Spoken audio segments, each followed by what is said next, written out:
Bismillahirrahmanirrahim. Alhamdulillahi wa kafa salatu wa salam ala ibadihi alladhina wastafa khususan ala afdalihin wa hakimin nabiyyin Muhammadin al-amin wa ala alihi wa sahbihi ajma'in amma ba'd. Falamma ja'ahum Musa bi ayatina bayyinatin.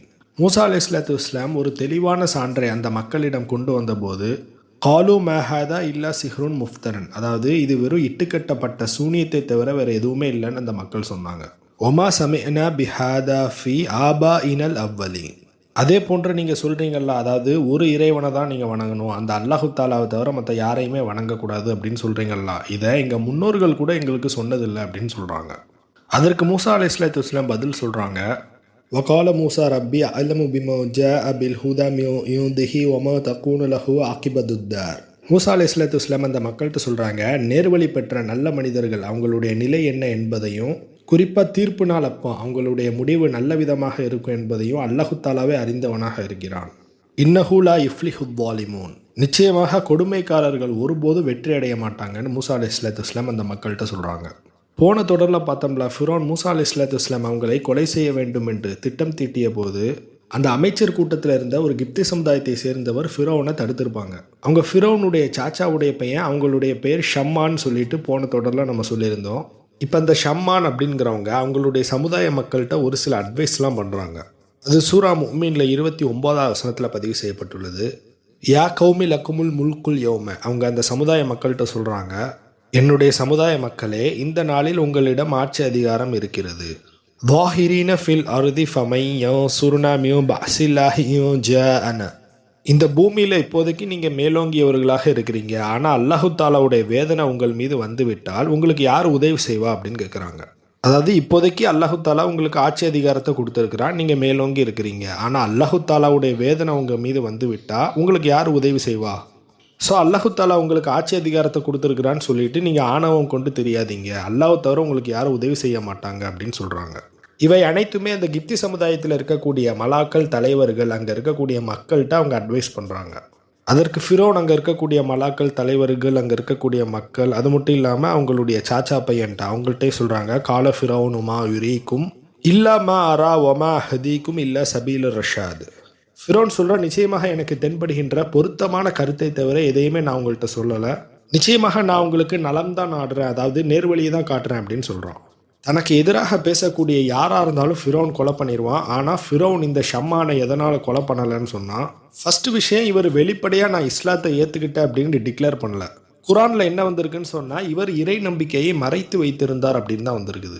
இரண்டாவது விஷயம், இவர் கிப்தி சமுதாயத்தில் அரசு குடும்பத்தில் உள்ள ஒரு நபர். ஒருவேளை சரியான காரணம் இல்லாமல் இவரை கொலை பண்ணிட்டோன்னு சொன்னால் அவங்களுடைய குடும்பத்துக்குள்ளேயே குழப்பம் ஏற்படும்னு சொல்லிட்டு தான் அந்த பிரச்சனை நடக்கலை. இன்னொரு விஷயத்தை புரிக்கணும், இவர் இறை நம்பிக்கையை மறைத்து வைத்திருந்தார்னு குரானில் வந்திருக்குதுல்ல, ஒரு கட்டத்துக்கு மேலே அவரால் மறைத்து வைக்க முடியல, அவர் வெளிப்படுத்த ஆரம்பிச்சிட்டாங்க. இதற்கு அடுத்து வரக்கூடிய வசனங்களில் ஃபுல்லாக அந்த மனிதர் கிப்தி சமுதாயத்தில் இருக்கக்கூடிய மக்கள்கிட்ட வெளிப்படையாகவே தாவா பண்ணிடுவாங்க. அந்த மனிதர் தன்னுடைய கிப்தி சமுதாயத்திட்ட எப்படிலாம் தாவா பண்ணாங்கன்னு சொல்லிட்டு சூரா முஃமினில் 30வது வசனத்திலிருந்து கண்டினியூ ஆகுது. வகாலல்லதி ஆமன யா கௌமி இன்னி அஹாஃபு அலைக்கும் மிஸ்ல யௌமில் அஹ்ஸாப். அந்த இறை நம்பிக்கையாளர் அந்த மக்கள்கிட்ட சொல்கிறாங்க, என்னுடைய மக்களே, இதற்கு முன் பல கூட்டத்தினர் மீது அந்த நாள், அந்த வேதனை உங்கள் மீதும் வந்துவிடுமே என்று நான் பயப்படுகிறேன். அதாவது இதற்கு முன்னாடி அழிக்கப்பட்ட சமுதாயத்திட்ட ஒரு நாள் வந்துச்சுல, ஒரு வேதனை, அந்த வேதனை உங்கள் மீதும் வந்து விடுமோன்னு நான் பயப்படுறேன்.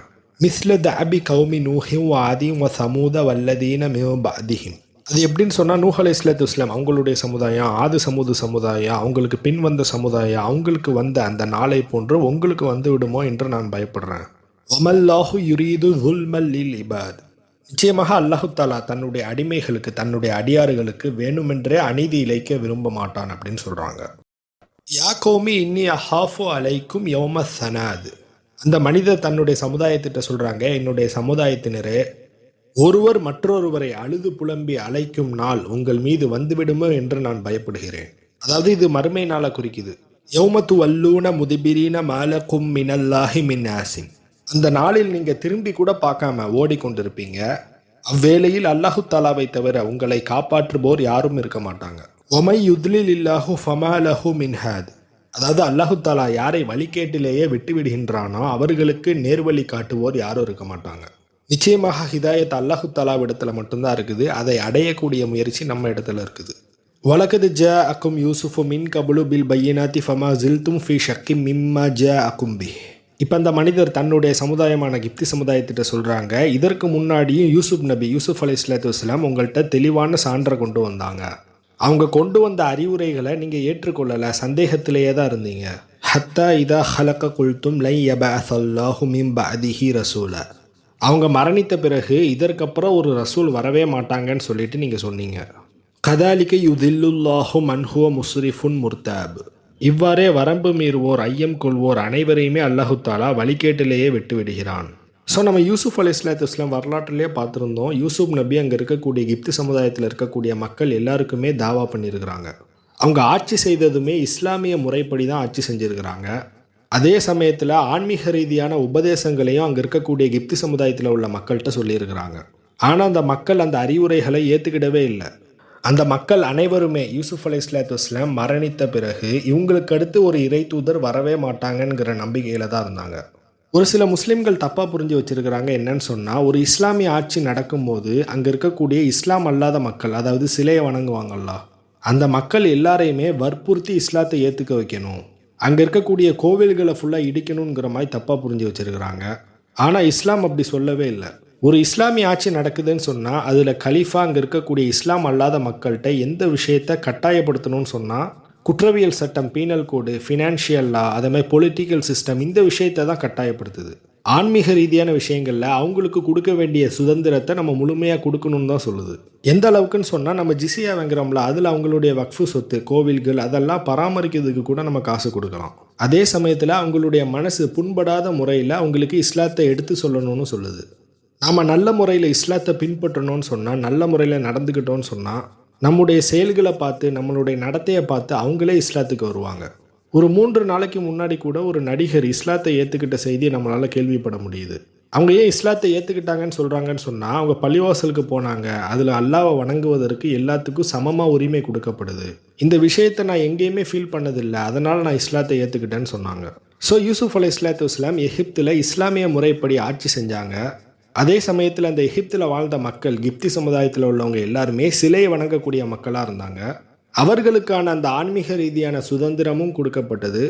அதே சமயத்தில் யூசுப் அலைஹிஸ்ஸலாத்து வஸ்ஸலாம் அந்த மக்களுக்கு இஸ்லாத்தை தெளிவான முறையில் எடுத்து சொல்லியிருக்கிறாங்க. ஆனால் அந்த மக்கள் யாருமே யூசுப் அலைஹிஸ்ஸலாத்து வஸ்ஸலாம் கொண்டு வந்த அந்த சான்றை ஏற்றுக்கொள்ளவில்லை. கடைசி வரைக்கும் அவங்க சந்தேகத்தில் தான் இருந்தாங்க. யூசுப் நபி மரணித்த பிறகு இதற்கப்புறம் இவங்களை போன்ற ஒரு இறை தூதர் வரவே மாட்டாங்கங்கிற நம்பிக்கையில் தான் அவங்க இருந்தாங்க. அல்லதீன யுஜாதிலுன ஃபி ஆயாத்தில்லாஹி பிகைரி சுல்தானின் அசாஹும் கபுர மக்தன் யோந்தல்லாஹி வ யோந்தல்லதீன ஆமனு. அதாவது தங்களுக்கு கிடைத்த எந்தவித ஆதாரமும் இன்றி அல்லாவின் வசனங்கள் மீது தர்க்கம் செய்பவர்களை பற்றி அல்லாஹ் தஆலா சொல்கிறான். இது எப்படின்னு சொன்னால், ஒரு பொய்யை கொண்டு ஒரு உண்மையை பொய்ப்படுத்த முயல்வது. அந்த மக்கள் சொன்னாங்கல்ல, யூசுப் நபிக்கு பிறகு எந்தவித நபியும் வரவே மாட்டாங்கன்னு சொல்லிட்டு. பனி இஸ்ராயல் சமுதாயமும் அந்த எகிப்தில் தான் வாழ்ந்தாங்க. அவங்களுடைய நம்பிக்கை எப்படி இருந்துச்சுன்னு சொன்னால், நிச்சயமாக யூசுப் நபிக்கு பிறகு ஒரு முக்கியமான ஒரு நபி வருவாங்கங்கிறத அவங்க ஈமான் கொண்டாங்க. அங்கே இருக்கக்கூடிய ஒரு சில பனி இஸ்ரவேலர்கள் யூசுப் அலைஹிஸ்ஸலாத்து வஸ்ஸலாம் அவங்களுடைய உபதேசத்தை பின்பற்றி வாழ்ந்துட்டு இருந்தாங்க. ஆனால் இந்த கிப்தி சமுதாயத்தில் உள்ளவங்க யூசுப் நபி இருக்கும்போது அவங்கள பின்பற்றிட்டு இருந்தாங்க. ஆனால் யூசுப் நபி மரணித்த பிறகு அங்கே இருக்கக்கூடிய மக்கள் எல்லாருமே பழையபடி ஜாஹிலியத்தின் பக்கம் சென்று கொண்டாங்க. இது எப்படின்னு சொன்னால், இவங்களுக்கு அடுத்துலாம் இன்னொரு நபி வரமாட்டாங்க, நம்ம பழைய ஜாஹிலியத்தின் பக்கமே செல்வோம். ஸோ எந்தவித எவிடன்ஸுமே இல்லாமல் அல்லாஹு தாலாவுடைய வசனங்கள் மீது அவங்க தர்க்கம் கொண்டுகிட்டு இருந்தாங்க. இந்த செயல் எப்படின்னு சொன்னால், கபுர மக்தன் யோந்தல்லாஹி வ யோந்தல்லதீன ஆமனு. இது அல்லாஹ்விடத்திலிருந்தும் அல்லாஹு தாலாவை ஈமான் கொண்ட மக்களிடமும் இந்த செயல் மிகவும் வெறுப்புக்குரியதாகும் அப்படின்னு சொல்கிறான். கதாலிக்க எதுபா உல்லாஹு அலா குல்லி கல்பி முத்தகப்பிரியும் ஜப்பார். இவ்வாறே அநியாயக்காரர்கள், பெருமை அடிக்கக்கூடியவங்க, இவங்களுடைய உள்ளத்தில் அல்லாஹு தாலா முத்திரையிட்டுருவான். இவங்க கண்டிப்பாக திருந்தவே மாட்டாங்கங்கிற மாதிரியான ஒரு முத்திரையிட்டுருவான். இறுதி வரைக்குமே ஃபிரௌன் மூசா அலைஹிஸ்ஸலாத்து வஸ்ஸலாம் அவங்கள்ட்ட தொடர்ந்து தோற்று கொண்டு தான் இருந்தான்.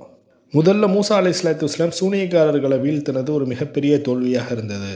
அதன் பிறகு அவனுடைய குடும்பத்திலே நிறைய பேர் இஸ்லாத்தை ஏற்றுக்கிட ஆரம்பித்தாங்க. அதுவும் அவனுக்கு ஒரு மிகப்பெரிய தோல்வியாக இருந்தது. இப்போ பார்த்தீங்கன்னா, மூசா அலைஹிஸ்ஸலாத்து வஸ்ஸலாம் அவங்களுடைய சாச்சாவுடைய பையனை இஸ்லாத்தை ஏற்றுக்கிட்டு அங்கே இருக்கக்கூடிய மக்களுக்கு உபதேசம் பண்ணுறதா அறியணும். இப்படியே போயிட்டு இருந்துச்சுன்னு சொன்னால், தன்னிடம் இருக்கக்கூடிய மக்கள், கிப்தி சமுதாயம் எல்லாருமே இஸ்லாத்தை ஏற்றுக்கிடுவாங்க, மூசா நபி ஏற்றுக்கிடுவாங்க. இதற்கு ஏதாவது ஒரு வழி பண்ணணும்னு சொல்லிட்டு ஃபிரௌன் ஒரு திட்டத்தை போடுறான். ஃபிரௌன் ஹாமான்ட்ட சொல்கிறான், இது வரைக்கும் எழுப்பாத அளவிற்கு ஒரு மிகப்பெரிய ஒரு கோபுரத்தை எழுப்பணும்னு சொல்கிறான். இது என்ன திட்டம்னு பார்த்தா ஒரு டைவர்ஷனரி டாக்டிக்ஸ்ன்னு சொல்லலாம். இதற்கு சிறந்த எடுத்துக்காட்டு ரோமர்கள் பண்ணாங்கல்ல. அதாவது ரோமர்கள் காலத்தில் அவங்க நிறைய அநியாயம் பண்ணுவாங்க. கரப்ஷன் பண்ணுறது, பொருளாதாரத்தை கொள்ளடிக்கிறது, அங்கே இருக்கக்கூடிய பெண்களை கற்பழிக்கிறது, இப்படி நிறைய அநியாயங்களை ரோமர்களுடைய ஆட்சியில் மேலாதிக்கத்தில் இருக்கக்கூடியவங்க அவங்களுடைய கவர்மெண்ட்டுக்கு கீழே இருக்கக்கூடிய மக்களுக்கு நிறைய அநியாயங்களை பண்ணிட்டு வந்தாங்க. இப்படி தொடர்ந்து அந்த மக்களை கஷ்டப்படுத்திட்டு வந்துக்கிட்டே இருந்தோன்னு சொன்னால் அந்த மக்கள் ஒரு காலத்தில் அவங்க தெளிஞ்சிருவாங்கல்ல. அதாவது என்னைக்காவது ஒரு நாள் அந்த மக்கள் புரிஞ்சுக்கிடுவாங்க இவங்க அநியாயம் பண்ணுறாங்க அப்படின்னு சொல்லிட்டு. இப்போ அந்த மக்களே அந்த ஆட்சி அதிகாரத்தை வெறுக்க ஆரம்பிப்பாங்க. அப்படி வெறுத்தாங்கன்னு சொன்னால் அந்த ஊர்லேயே ஒரு சிவில் வார் மாதிரி வரும். சிவில் வார்னு சொன்னால் அங்கே இருக்கக்கூடிய அரசாங்கத்துக்கும் மக்களுக்கும் நடக்கக்கூடிய போர். ஸோ மக்களுக்கு அரசாங்கத்தின் மீது எந்தவித விழிப்புணர்வும் ஏற்பட்டுறக்கூடாது, அந்த மக்களை ஃபுல்லாக சோம்பேறிகளாக ஆக்கணும்னு சொல்லிட்டு ஒரு சில சூழ்ச்சிகளை ஒரு சில ஸ்ட்ராட்டஜியை கையாளுவாங்க. அதற்கு பேர் பிரெட் அண்ட் சர்க்கஸ் மெத்தட் அப்படின்னு சொல்லுவாங்க. நீங்கள் நெட்டில் அடித்து பாருங்கள், உங்களுக்கு தெரியும். இது எப்படின்னு சொன்னால் மக்களை எல்லாத்தையுமே ஒன்று கூட வைத்து ஏதாவது ஒரு காமெடி ஷோ நடத்துவது. வேறு இந்த கிளாடியேட்டர் படத்துலலாம் வரும்ல, சுற்றி மக்கள்லாம் இருப்பாங்க, நடுவில் ஒரு சில சிங்கத்தை இல்லை புலியெல்லாம் நிப்பாட்டி வச்சுட்டு மனிதனுக்கும் அதுக்கும் சண்டை நடக்கிற மாதிரி ஷோ காட்டுறது. இப்படி அந்த மக்களை ரியாலிட்டியின் பக்கம் வர வைக்காமல் அப்படி அவங்கள அந்த என்டர்டெயின்மெண்ட்லேயே மூழ்கடிக்கிறது தான் இந்த மெத்தடு. ஏன் இப்போ நம்ம ஊரில் நடக்கக்கூடிய ஒரு சில என்டர்டெயின்மெண்ட்டை சொல்லலாம். அதாவது ஐபிஎல்லாக இருக்கலாம், இந்த சினிமா, இந்த ஒலிம்பிக்கு, இது எல்லாமே மக்களை ரியாலிட்டியின் பக்கம் வர வைக்காமல் கம்ப்ளீட்டாக என்டர்டெயின்மெண்ட் பக்கம் மூழ்கடிக்கிறதுக்கு தான் இந்த சிஸ்டத்தை கொண்டு வந்திருக்கிறாங்க. இப்போ எடுத்துக்காட்டாக சொல்லணும்னா இப்போ ட்விட்டரை எடுத்துக்கலாமே. ஒரு வாரத்துக்கு முன்னாடி திருச்சியில் ஒரு கல்லூரிக்கு நடுவில் பப்ளிக் பிளேஸில் ஒரு பெண்ணை அநியாயமான முறையில் ஒரு இளைஞன் கொலை செஞ்சுருக்கிறான். ஆனால் இதை பற்றி எந்த நியூஸ் சேனல்லையும் வரல. பெரிய பெரிய யூடியூபர்ஸ் கூட இதை பற்றி யாருமே பேசவே இல்லை. நாங்கள் அரசாங்கத்துக்கு வந்தோன்னா பெண்களுக்கெல்லாம் பாதுகாப்பு கொடுப்போம்னு சொல்லிட்டு தான் போய் அந்த சேரில் உட்காந்தாங்க. ஆனால் அவங்க போன 10வது நாள்லேயே இவ்வளோ பெரிய அசம்பாவிதம் நடந்திருக்குது. ஆனால் மக்களாக இருக்கட்டும், சோசியல் மீடியா யாருமே இதை பற்றி பேசலை. அந்த 3 நாளில் எது ட்ரெண்டிங் டாபிக்னு பார்த்தா ஏதாவது ஒரு நடிகருடைய படம் பெரிய லெவலில் சக்ஸஸ் ஆகிருக்கு, இந்த நடிகருடைய படம் இவ்வளோ கலெக்ட் பண்ணியிருக்கு, இந்த நடிகர் இன்டர்வியூ கொடுத்தாங்க, இதை தான் பெரிய டாப்பிக்காக பேசப்படுது. ஸோ நம்மளை ஆட்சி செய்யக்கூடியவங்க, கண்ட்ரோல் பண்ணக்கூடியவங்க ஒரு விஷயத்தை தெளிவாக புரிஞ்சு வச்சுருக்காங்க. அது என்னன்னு சொன்னால், ஏதாவது ஒரு அசம்பாவிதம் நடந்தால் கூட ஏதாவது ஒரு விஷயத்தை வச்சு நம்ம இந்த மக்களை என்டர்டெயின் பண்ணிகிட்டு இருந்தோம்னு சொன்னால், அதாவது ஐபிஎல், இந்த பிக் பாஸு, இந்த சினிமா, இதை வச்சு நம்ம என்டர்டெயின் பண்ணிகிட்டு இருந்தோம்னு சொன்னால் போகிற போக்கில் மக்கள் அதை பற்றி சிந்திக்க மாட்டாங்க, அவங்க மறந்துடுவாங்கங்கிறத அவங்க தெளிவாக புரிஞ்சு வச்சுருக்கிறாங்க. இதே ஸ்ட்ராட்டஜியை தான் அப்போ உள்ள காலத்தில் இந்த ஃபிரோன்னு ஒரு விஷயத்த பண்ணான். அந்த சமயம் வரைக்குமே எகிப்தில் எது ரொம்ப ட்ரெண்டிங்காக போயிட்டு இருக்குது, மூசா அலைஹிஸ்ஸலாத்து வஸ்ஸலாம் அந்த சூனியக்காரர்களை ஃபுல்லாக வீழ்த்தினது, அந்த சூனியக்காரர்கள் எல்லாருமே இஸ்லாத்தை ஏற்றுக்கொண்டது, ஃபிரோனுடைய மனைவியை இஸ்லாத்தை ஏற்றுக்கொண்டது, அப்படி ஏற்றுக்கொண்டதற்காக ஃபிரோனே அவனுடைய மனைவியை கொலை செய்தது, அந்த இஸ்லாத்தை ஏற்றுக்கொண்ட சூனியக்காரர்களையும் இந்த ஃபிரோன் கொலை செய்தது, ஃபிரோனுடைய குடும்பத்தில் அந்த அரசாங்க குடும்பத்தில் இருக்கக்கூடிய ஒரு மனிதரை இஸ்லாத்தை ஏற்றுக்கிட்டு மக்களுக்கு உபதேசம் செய்வது, இவை அனைத்துமே அப்போ இருக்கக்கூடிய அந்த எகிப்தில் ஒரு ட்ரெண்டிங் டாப்பிக்காக போயிட்டு இருந்துச்சு. இப்போ இந்த மக்களை எப்படியாவது அந்த விஷயத்தை மறக்க வைக்கணும். ஏன்னா இந்த விஷயம் அப்படியே அந்த மக்களுக்கு மத்தியில் பேச்சு அடிபட்டுக்கிட்டே இருந்துச்சுன்னு சொன்னால் அந்த மக்கள் இஸ்லாத்தை ஒரு காலத்தில் ஏற்றுக்கிடுவாங்க.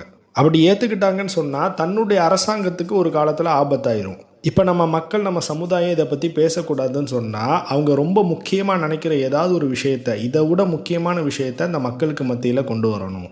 அப்படி கொண்டு வந்தோன்னு சொன்னால் இந்த விஷயத்த மறந்துட்டு அப்படியே அந்த விஷயத்தை பற்றி பேச ஆரம்பிச்சிருவாங்கன்னு சொல்லிட்டு ஃபிரோன் ஒரு ஸ்ட்ராட்டஜியை பண்ணுறான்.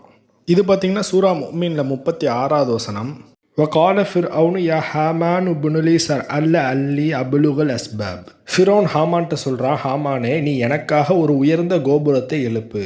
ஏன்னு சொன்னால் அந்த வழிகளில் சென்றடைவதற்காக. எந்த வழிகளில் அப்படின்னு அவன் சொல்கிறான்னு பார்த்தா அடுத்த வசனத்தில் தெளிவாக இருக்குது, அஸ்பாப் சமாவாத்தி ஃபத்தலியா இலா இலாஹி மூசா. அதாவது வானத்துடன் தொடர்பு இருக்கக்கூடிய அந்த வழிகள், அதை நோக்கி நான் போகணும், போய் மூசாவுடைய இறைவன் உண்மையிலே இருக்காங்களா இல்லையாங்கிறத நான் பார்க்கணும்னு சொல்கிறான்.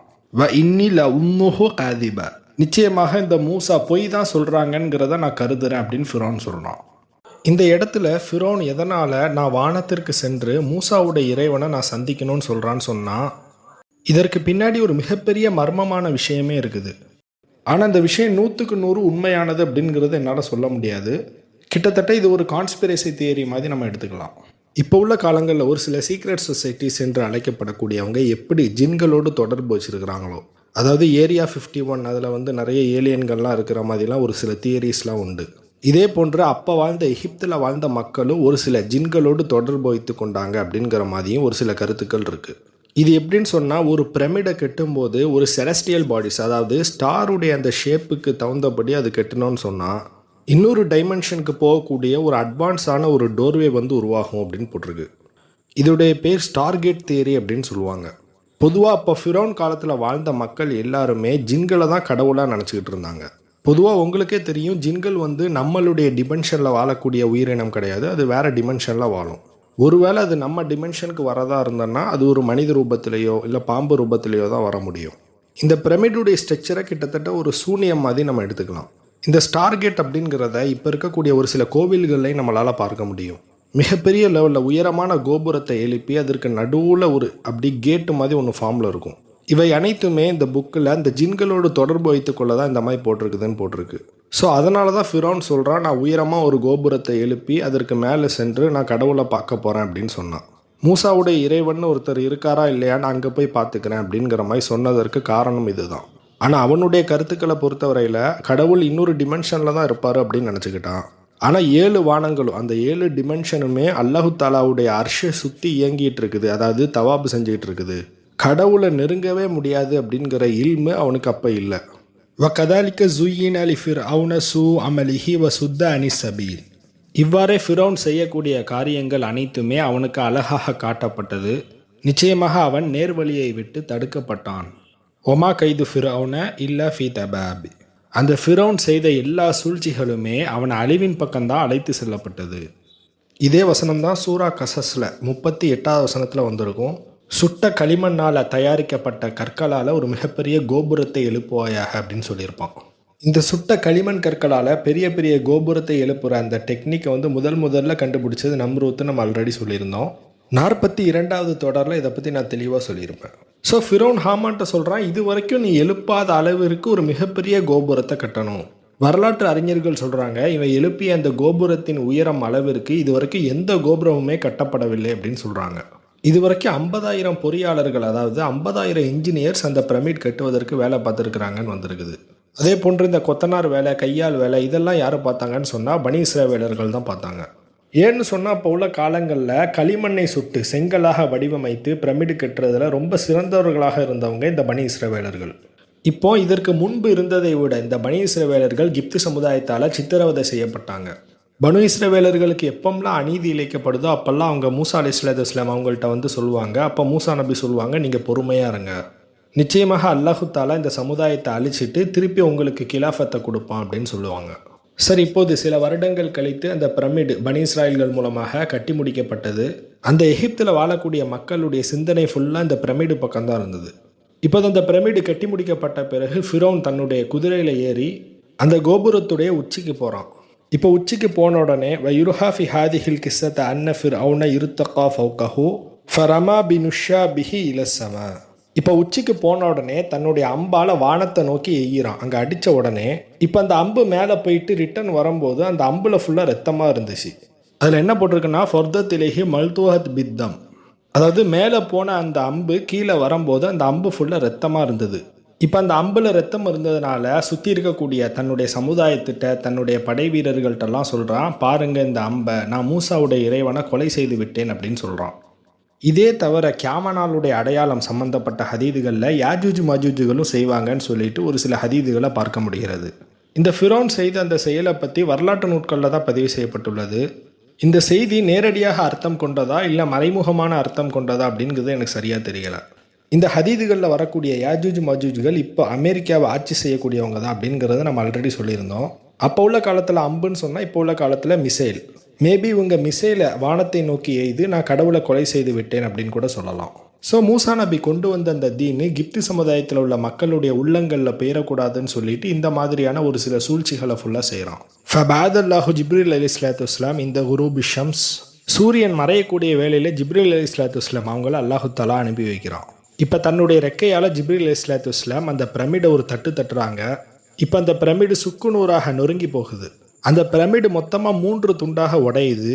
அது உடஞ்சதில் ஃபிரௌனுடைய இராணுவ கூட்டத்தில் கிட்டத்தட்ட 10 லட்சம் பேர் இறந்து போகிறாங்க. அதே போன்ற அந்த பிரமிடு கெட்டுவதற்காக வேலை பார்த்தாங்கல்ல, அவங்களையும் ஒரு சில பேர் இறந்து போகிறாங்க. இதில் ஒரு விஷயத்தை நம்ம புரிஞ்சுக்கணும், அல்லாஹு தாலா ஒரு சமுதாயத்தை அழிக்கிறான்னு சொன்னால் அதில் ஒரு சில நல்லவர்களும் இருப்பாங்க, அவங்களும் அழிக்கப்படுவாங்க. மறுமை நாளில் அல்லாஹு தாலா அவங்களுக்கு சொர்க்கத்தை கொடுத்துருவான். ஆனால் இந்த கெட்டவங்க எல்லாருமே நரகத்துக்கு தான் போவாங்க. இந்த ஹாமானால் எழுப்பப்பட்ட இந்த பிரமிடு இப்போவும் அது இருந்துருந்துச்சின்னு சொன்னால் நிச்சயமாக இப்போ கிரேட் பிரமிட் ஆஃப் கீசான்னு சொல்கிறாங்கல்ல, அதை விட ஒரு மிகப்பெரிய ஒரு அடையாளமாக அந்த பிரமிட் இருந்திருக்கும். ஏன்னு சொன்னால் இந்த ஹாமான் எழுப்பிய அந்த பிரமிடு கீசா பிரமிடோட பல மடங்கு பெரிதாக இருந்ததுன்னு சொல்லிட்டு வரலாற்று நூட்களில் பதிவு செய்யப்பட்டுள்ளது. இதற்கு பிறகாவது ஃபிரோனும் அவனுடைய மக்களும் திருந்துனாங்களான்னு பார்த்தா பெரும்பான்மையான மக்கள் வழிகேட்டிலே தான் இருந்தாங்க. அந்த ஃபிரோன் வழிகேட்டில் இருக்கான் அப்படிங்கிறத அந்த மக்களுக்கு உணர்த்தணும்னு சொல்லிட்டு தான் அல்லாஹு தாலா இவ்வளவு அத்தாட்சியுமே அனுப்புகிறான். ஆனால் இவ்வளவு அத்தாட்சிகளை பார்த்த பிறகும் கூட அந்த மக்கள் வழிகேட்டிலேயே தான் இருந்தாங்க. சரி, இப்போது அந்த இறை நம்பிக்கை கொண்ட அந்த மனிதர் அந்த மக்களுக்கு உபதேசம் செய்தது 40வது அத்தியாயம் 38ஆம் வசனத்திலேருந்து கண்டினியூ ஆகுது. வகாலல்லதி ஆமன யா கௌமி தபிஊனி அஹதிக்கும் சபீலர் ரஷாத். அந்த இறை நம்பிக்கை கொண்ட மனிதர் அந்த மக்கள்கிட்ட சொல்கிறாங்க, என் மக்களே, நிச்சயமாக நான் சொல்வதை ஏற்றுக்கொள்ளுங்கள், நான் உங்களுக்கு நேரான வழியை தான் காட்டுறேன். யா கௌமி இன்னம ஹாதிஹில் ஹயாத் துன்யா மதாவு. அந்த மனிதர் சொல்கிறாங்க, என் சமுதாய மக்களே, நிச்சயமாக இந்த உலக வாழ்க்கை ஒரு அற்ப இன்பம் மட்டும்தான். சில நாட்கள் தான் இந்த உலகத்தில் நம்ம தங்க போகிறோம், இது வெறும் அற்ப இன்பம் மட்டும்தான் அப்படின்னு சொல்கிறாங்க. வ இன்னல் ஆஹிரத ஹிய தாருல் கரார். நிச்சயமாக மறுமை நாள் தான் ஒரு நிலையான தங்குமிடமாக இருக்கும் அப்படின்னு சொல்கிறாங்க. மன் அமில செய்யாத்தம் ஃபல யுஜ்ஸா இல்லா மிஸ்லஹ. தீமை செய்பவர்களுக்கு அந்த தீமைக்குரிய கூலியை தவிர வேறு எதுவுமே கிடைக்காது. ஒமன் அமில சாலிஹன் மின் தக்கரின் அவ் ஊன்ஸா வஹுவ முஃமினுன் ஃபவுலாயிக யத்ஹுலூனல் ஜன்னத. யாரெல்லாம் நற்செயல் புரிகின்றார்களோ அவர்கள் ஆணாயினும் சரி பெண்ணாயினும் சரி அதற்குரிய கூலி மறுமை நாளில் கொடுக்கப்படும், அதாவது சுவனம் செல்வார்கள். யுர்ஸகூன ஃபீஹா பிகைரி ஹிசாப். நிச்சயமாக அவர்களுக்கு கணக்கே இல்லாமல் வாழ்வாதாரம் உணவெல்லாம் வழங்கப்படும் அந்த சொர்க்கத்தில். வயா கௌமி மாலி அதுவுக்கும் இளன் நஜாத்தி வ ததுஊனனி இளன்னார். அந்த மனிதர் தன்னுடைய சமுதாயத்தை நோக்கி கேட்காங்க, என்னுடைய சமுதாயமே, இது என்ன நியாயம்? நானோ உங்களை நஜாத்தின் பக்கம், அதாவது ஈடேற்றத்தின் பக்கம் அழைக்கிறேன், நீங்களோ எங்களை நெருப்பின் பக்கம், அதாவது நரகத்தின் பக்கம் அழைக்கிறீர்கள். ததுஊனனி லி அக்ஃபுர பில்லாஹி வ உஷ்ரிக பிஹி மா லைசலி பிஹி இல்முன். அந்த மனிதர் அந்த மக்கள்கிட்ட சொல்கிறாங்க, நீங்கள் அல்லாஹு தாலாவை நிராகரிப்பதற்கு, அதிலேயும் நிச்சயமாக நான் அறிந்திராதவற்றை அவனுக்கு இணையாக்குவதற்கு நீங்கள் என்னை அதனின் பக்கம் அழைக்கிறீர்கள். வான அதுவுக்கும் இலல் அசீஸில் கஃபார். அதே நேரத்தில் நான் எதனின் பக்கம் உங்களை அழைக்கிறேன்னு சொன்னால் மன்னிப்பவனாகவும் வலிமை மிக்கவனாகவும் இருக்கக்கூடிய அல்லாஹு தாலாவின் பக்கம் நான் உங்களை அழைக்கிறேன். லாஜரம அன்னமா ததுஊனனி இலேஹி. நீங்கள் எந்த விஷயத்துக்காக அழைக்கிறீங்களோ அதில் எந்தவித இன்ட்ரெஸ்ட்டுமே எனக்கு அதில் இல்லை. லைசலஹு தாவத்துன் ஃபித்துன்யா வலா ஃபில் ஆஹிரதி. நீங்கள் செய்கிறீங்களே அந்த செயலுக்கு இந்த உலகத்தில் எந்தவித பவரும் கிடையாது, மறுமை நாளில் எந்தவித பவருமே கிடையாது. வ அன்னம ரப்பனா இலல்லாஹ். நிச்சயமாக நாம் அனைவருமே அல்லாவிடமே திரும்பி போக வேண்டியதுள்ளது. வ அன்ன முஸ்ரிஃபீனஹும் அஸ்ஹாபுன்னார். நிச்சயமாக வரம்பு மீறியவர்கள் நரகத்திற்கே செல்வார்கள். அந்த நல்ல மனிதர் தன்னுடைய சமுதாயத்திட்ட தன்னால் முடிஞ்ச அட்வைஸை பண்ணுறாங்க, ஆனால் அந்த மக்கள் கேட்கவே இல்லை. இறுதியில் அந்த மனிதர் தன்னுடைய சமுதாயத்திட்ட சொல்கிறாங்க, ஃபசதத் குருநம அகூலு லக்கும் வௌ ஃபவ்விது அம்ரி இலல்லா இன்னல்லாஹ பஷீரும் பில் இபாத். இன்றைக்கு நான் சொல்லி கொண்டிருப்பதை, அதாவது நான் உங்களுக்கு என்னென்னலாம் அட்வைஸ் பண்ணணும் அதெல்லாம் நீங்கள் நினச்சி பார்க்கக்கூடிய ஒரு நாள் விரைவில் வந்து விடும். உங்கள் தொடர்பான விஷயத்தை நிச்சயமாக நான் அல்லாவிடமே ஒப்படைக்கிறேன். நிச்சயமாக அல்லாஹு தாலா தன்னுடைய அடிமைகளை கண்காணிப்பவனாக இருக்கிறான். ஃபவகாஹுல்லாஹு ஸய்யிஆத்திமா மக்கரு. இறுதியில் அந்த மக்கள் அவருக்கு எதிராக செய்த எல்லா சூழ்ச்சிகளிலிருந்தும் அல்லாஹு தாலா அவரை பாதுகாத்தான். அதாவது கிப்தி சமூகம் அவருக்கு எதிராக நிறைய சூழ்ச்சிகளில் ஈடுபட்டாங்க. அந்த எல்லா சூழ்ச்சிகளிலிருந்தும் அல்லாஹு தாலா அவரை பாதுகாத்தான்னு சொல்கிறான். இது என்ன மாதிரியான சூழ்ச்சிகள்னு சொன்னால் இதில் 2 கருத்துக்கள் உள்ளது. ஒன்று, அந்த மக்கள் எல்லாருமே அவரை தீமையின் பக்கம் அழைத்தாங்க. அதாவது நீ பழையபடி ஃபிரௌனுடைய தீன்லேயே இரு அப்படின்னு சொல்லிட்டு அழைத்தாங்க. ஆனால் அவர் ஒத்துக்கலை. ஸோ அந்த மக்கர் அப்படின்னு சொல்கிறது இந்த விஷயத்தை தான் குறிக்குதுன்னு சொல்லிட்டு ஒரு சில கருத்துக்களும் இருக்குது. இன்னொரு கருத்து, இவர் மூசா நபிக்கு ஆதரவாக பேசுகிறாங்கன்னு சொல்லிட்டு ஃபிரௌன் அவரை ஜெயிலில் அடைச்சிருவான். அந்த சிறையில் வச்சு அவரை கொலை செய்யவும் துன்புறுத்தவும் முடிவு பண்ணுறாங்க. கடைசியாக அவரே சிறையிலிருந்து தப்பிச்சிடுறாரு. அதாவது அவர் எகிப்தில் ஒரு மிகப்பெரிய பொறுப்பில் தானே இருந்தார். அவருக்கு சிறையில் எந்தெந்த குறுக்கு வழிகள்லாம் இருக்குங்கிறது அவருக்கே தெரியும். ஸோ கடைசியாக அவர் சிறையிலிருந்து தப்பிச்சு எகிப்தை விட்டு வெளியேறி விட்டார் அப்படிங்கிற மாதிரியான கருத்துக்களும் இருக்குது. இறுதியில் மூசா நபி தன்னுடைய மக்களோடு எகிப்தை விட்டு வெளியேறும் போது அவங்களோடு சேர்ந்து கொண்டாங்க அப்படிங்கிற மாதிரியான கருத்துக்களும் இருக்குது. வல்லாஹு யஅலமு வ அன்தும் லா தஅலமூன்.